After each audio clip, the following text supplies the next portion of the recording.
Hello students, आज आप लोग के सामने class 12th English medium mathematics का लेक्चर 11 लेकर उपस्थित हूँ, जो कि आप लोगों का टॉपिक चल रहा है डिटर्मिनेंट्स, उससे कुछ क्वेश्चंस। तो इसमें solution of linear equation by matrix methods, ये लास्ट लेक्चर में हुआ था, तो इसी से रिलेटेड कुछ क्वेश्चन। यहाँ पे एनसीईआरटी का एक इम्पॉर्टेंट क्वेश्चन है, क्वेश्चन नंबर 16। एनसीईआरटी की जो बुक है उससे इसको लिया गया है, उसका एक्सरसाइज जो भी हो उसका 16 है। तो इसमें ये कह रहा है कि the cost of 4 kg onion, 3 kg wheat and 2 kg rice is 60 rupees. The cost of 2 kg onion, 4 kg wheat and 6 kg rice is rupees 90. The cost of 6 kg onion, 2 kg wheat and 3 kg rice is rupees 70. Find the cost of each item per kg by matrix method. इसका मतलब इससे जो है, ये जो conditions के दी गई हैं, इससे हमें the cost of each item mean cost of पर केजी ऑफ ओनियन, पर केजी ऑफ वीट, पर केजी ऑफ राइस, ये निकालना है हमें। तो इसको इससे जो कंडीशंस दी गई हैं उनसे इक्वेशंस बनेगा, उसके बाद ये कंडीशंस आएंगी। तो फर्स्ट टाइम तो कॉस्ट ऑफ पर केजी के हिसाब से उसको हम करके इक्वेशंस इसका हम बना लेंगे। तो स्टार्टिंग में देखते हैं, जो सपोज होगा यहाँ पर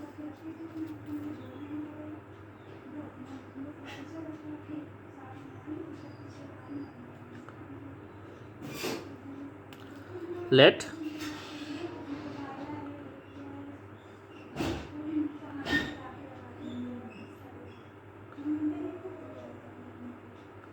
the cost of per kg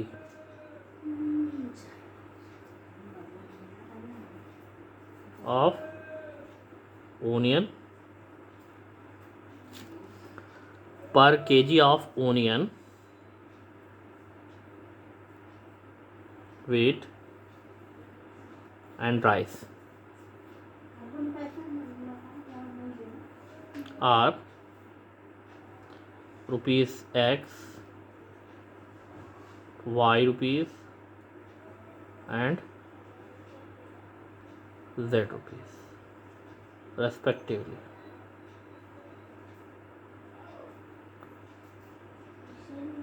अब इसके हिसाब से आपका क्या होगा, 1 kg ऑफ ओनियन का रेट हो गया X रुपीज़, तो 2 kg का होगा तो 2X रुपीज़, इसके हिसाब से, या 4 kg का 4 रुपीज़। ऐसे ही पर केजी ऑफ वेट जो कास्ट है उसकी वो Y रुपीज़ है, और राइस की है Z रुपीज़। तो इससे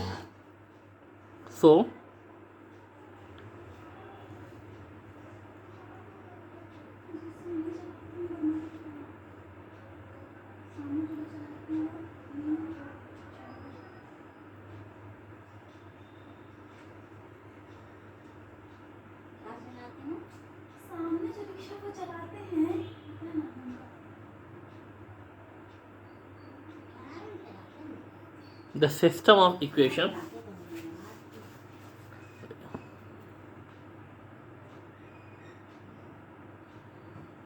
of given condition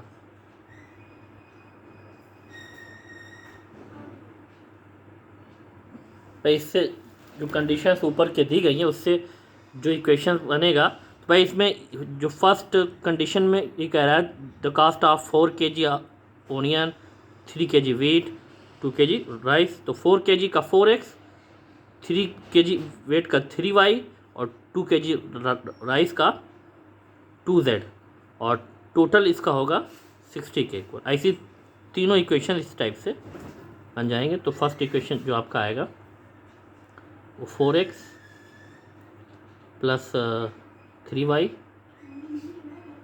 plus 2z, ये इक्वल टू आ गया आपका 60, फर्स्ट इक्वेशन। सेकंड कंडीशन में 2 kg ओनियन है तो ये 2x हो गया, 4 kg वेट है तो 4y हो गया, और 6 kg राइस है तो 6z हो गया, और ये इक्वल टू 90 के। और जो थर्ड इक्वेशन है उसमें है 6 kg ओनियन तो 6x, 2 kg वेट 2y, और 3 kg राइस तो ये हो गया 3z, और इसका जो टोटल है वो है 70। अब ये 3 इक्वेशंस आपके सामने आ गए। इन तीनों इक्वेशंस को आपको क्या करना है, बाय मैट्रिक्स मेथड से सॉल्व करना है। एक्स वाई जेड की वैल्यू आपको इसमें निकालनी है, और तभी वो आपका आ जाएगा पर केजी रेट। तो अब इसको by the given system of equations can be written as matrix form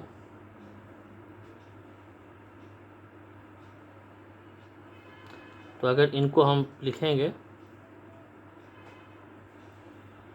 तो जो कोफिशिएंट है उससे भी मैट्रिक्स बन जाएगी 4 3 2 2 4 6 6 2 3, और यहाँ पर ये एक्स वाई जेड, और जो इक्वल बात है उनसे भी एक 60 90 70 ये बन गया। अब इसमें वेयर ये ए है, ये ए एक्स इक्वल टू आ गया बी, तो ये ए एक्स इक्वल टू बी के फॉर्म में आपका आ गया। जहाँ पे ए क्या है, ये मैट्रिक्स हो गई, ए एक्स है ये मैट्रिक्स हो गई, और ये बी। चाहे तो इस चीज़ को आप दिखा लीजिए और चाहे ऐसे इसको चलने दी, कोई दिक्कत नहीं। अब भाई इसमें हमें इन्वर्स निकालना है, ये चीज़ आप जानते हो। तो अब इसके लिए नाउ डिटर्मिनेंट ए का एक्सपेंशन होगा 4 3 2 2 4 6 6 2 3। अब चाहे तो डायरेक्ट इसका एक्सपेंशन कर दो अलॉन्ग R1, वही कर लेते हैं। तो ये 4 ये ब्लॉक हो जाएगा, ये ब्लॉक होगा, तो ये 12 और -12, फिर ये -3, ये ब्लॉक होगा, ये ब्लॉक, ठीक। फिर है +2, ये 4 -24,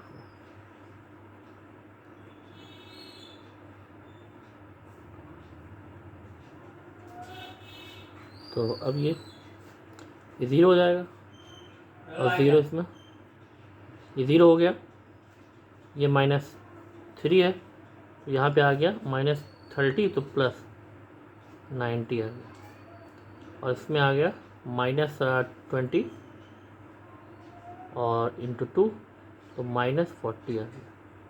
तो ये टोटल वैल्यू इसकी आ गई 50। ये है डिटर्मिनेंट ए की वैल्यू है। अब हमें कोफैक्टर्स निकालने हैं मैट्रिक्स ए के, तो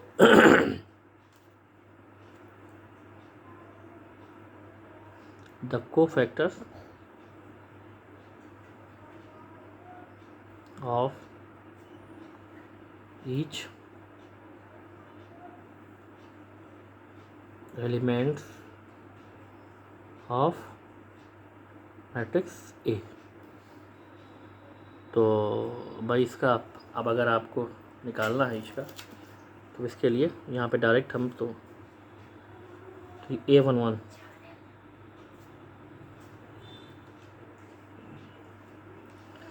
A11 को फैक्टर को कैपिटल है, तो ये ब्लॉक हो गया, ये ब्लॉक हो गया, यहाँ पे 12 और ये -12, ये आ जाएगा 0, क्योंकि ये इवन है तो ये सेम है। फिर A12 जो इसमें आएगा, ये पोजीशन है इसकी, ये ब्लॉक हो गया और ये ब्लॉक हो गया, तो ये 3 to the 6 और ये -36। अब यहाँ पर क्योंकि ये क्या है, ऑड है, तो ये माइनस हो जाएगा, तो -30 आएगा तो प्लस हो जाएगा 30। फिर A13 ये भी इवन है तो साइन चेंज है, ये ब्लॉक हो गया, ये ब्लॉक हो गया, 2 to the 4 और ये -24, तो -20 आ गया। ठीक, नेक्स्ट इसमें A21 सेकंड रो में आता है, तो A21 में जब आएंगे हम सेकंड रो में, तो ये इसका एलिमेंट, ये ब्लॉक हो गया, ये ब्लॉक हो गया, जिस रो और जिस कॉलम में ब्लॉक हो, तो 3 3 9 और 2 to the 4 -4। अब ये ऑड है तो माइनस लग जाएगा आगे, तो ये आया 5 तो -5 हो जाएगा। ठीक, फिर A22 इसमें ये पोजीशन है इसकी, ये ब्लॉक हुआ, ये ब्लॉक हो गया,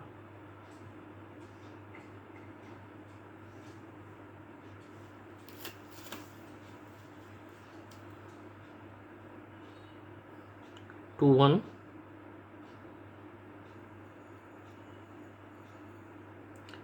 ये ब्लॉक हो गया इसका, ये ब्लॉक हो गया, 3 4 the 12 और -6 to the 12, ये भी आपका आ जाएगा 0। फिर A23 ये है, ये ब्लॉक हो गया, ये 2 4 the 8 माइनस तो आएगा, ये ऑड है, 2 4 the 8 और ये 6 3 the 18, तो ये -10 तो आ गया +10।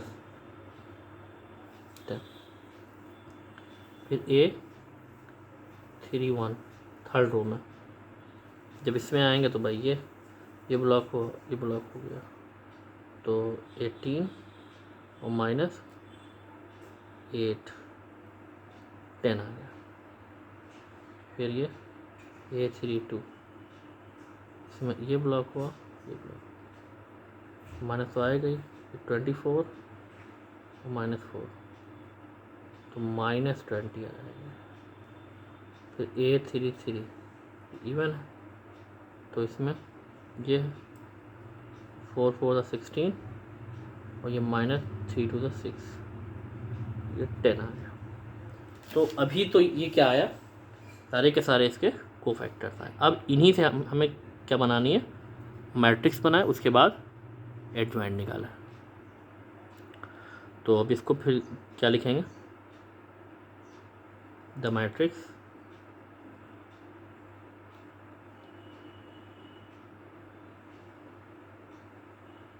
formed by the cofactor of matrix है।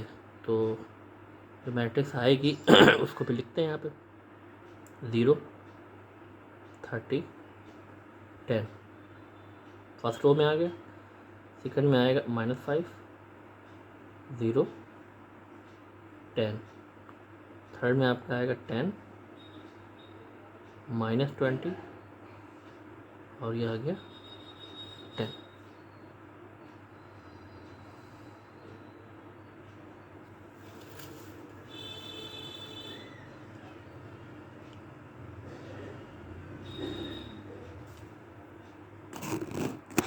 तो अब ये इससे भाई इसका क्या निकालना है? एडजॉइंट। नाउ एडजॉइंट ऑफ ए। तो ये जो कोफैक्टर से जो मैट्रिक्स आई है इसका ट्रांसपोज निकालना पड़ेगा हमें।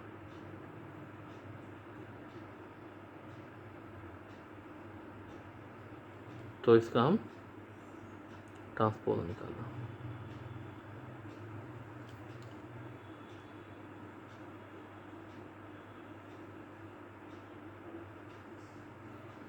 यहाँ पर ये -20 आया है।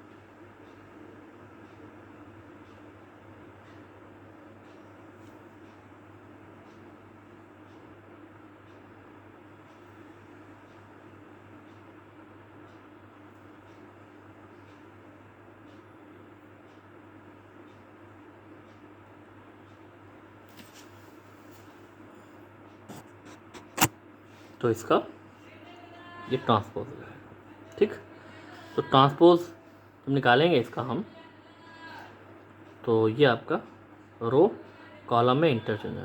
तो 0 30 -20 -5 0 10 ये 10 -20 ये 10 ये हो गया।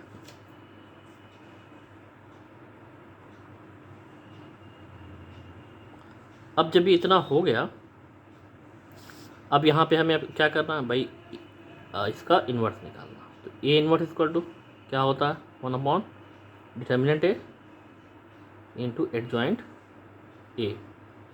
तो अगर इसको रखेंगे तो 1 डिटर्मिनेंट ए की जो वैल्यू आई थी वो आई 50, और ये यहाँ पर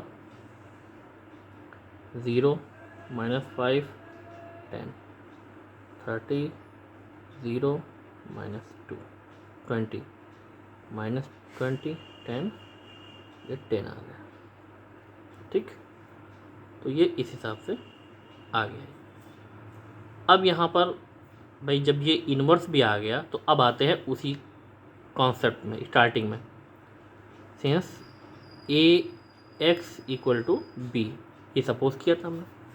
सो एक्स इक्वल टू, तो एक्स इक्वल टू आपका आएगा ए इन्वर्स बी।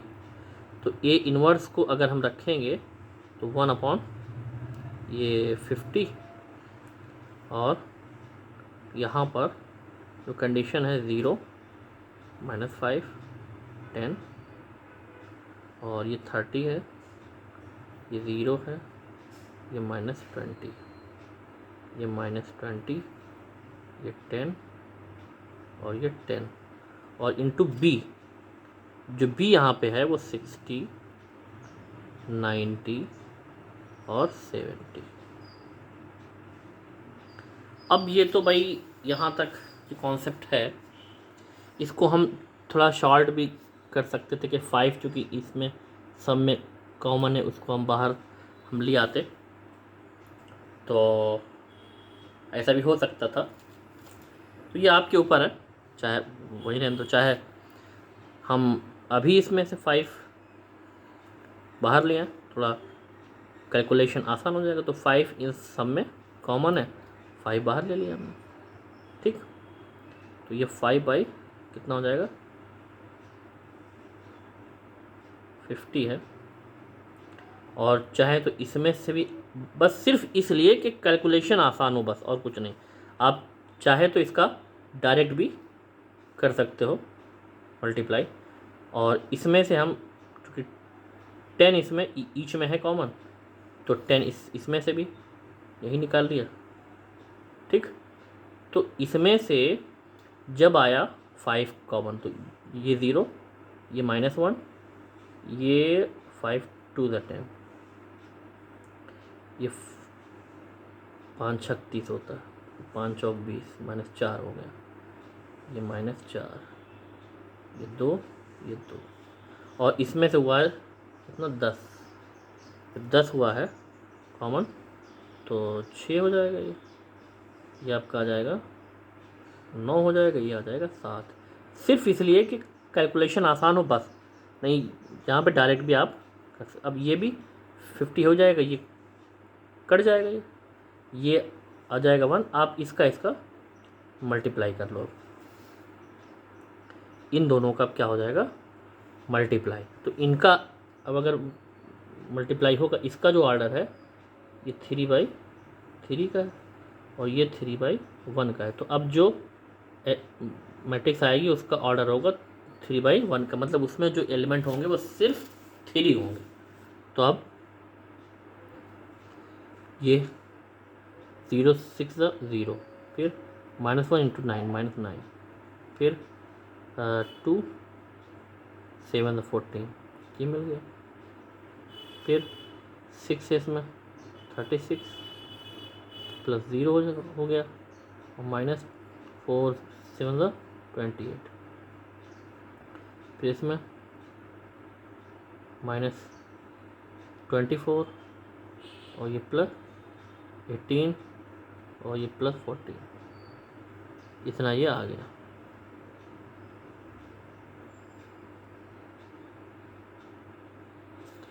तो अब जब ये आ गया यहाँ पर,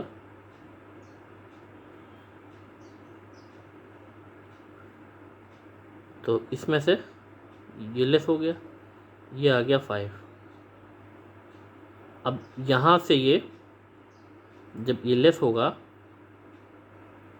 तो आएगा 8, और यहाँ पे तो इसमें आपका 14 24 10, इसमें भी आपका आ जाएगा कितना, 8 आ जाएगा। इसको आप सॉल्व कर लीजिएगा। तो ये सब आया है आपका किसका, x के इक्वल, और x यहाँ पर क्या होता है, ये x y z।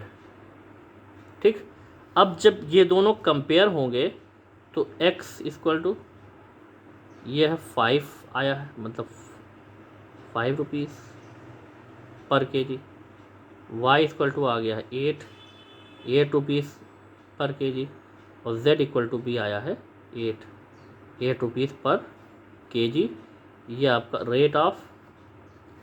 Rate of onion, ये रेट ऑफ वीट, और ये रेट ऑफ प्राइस आया है। अब इसको जो स्टार्टिंग की जो इक्वेशन थे उसमें अगर हम रख के देखेंगे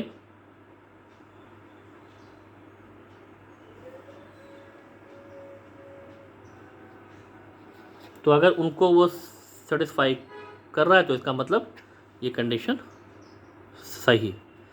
तो ये था जो क्वेरीज भी आई थी आप लोग की तरफ से, ये एक इम्पॉर्टेंट कॉन्सेप्ट भी है। इस टाइप से भी जो क्वेश्चन आ सकता है उसको इस टाइप से हम सॉल्व कर सकते हैं। तो फिलहाल 22-23 मिनट हो गया एक क्वेश्चन ही में, बस इसको इत्मीनान से इसलिए हम बताते हैं कि ताकि आप लोगों की समझ में आ जाए, क्योंकि अब बाई फेस तो हो नहीं रहा।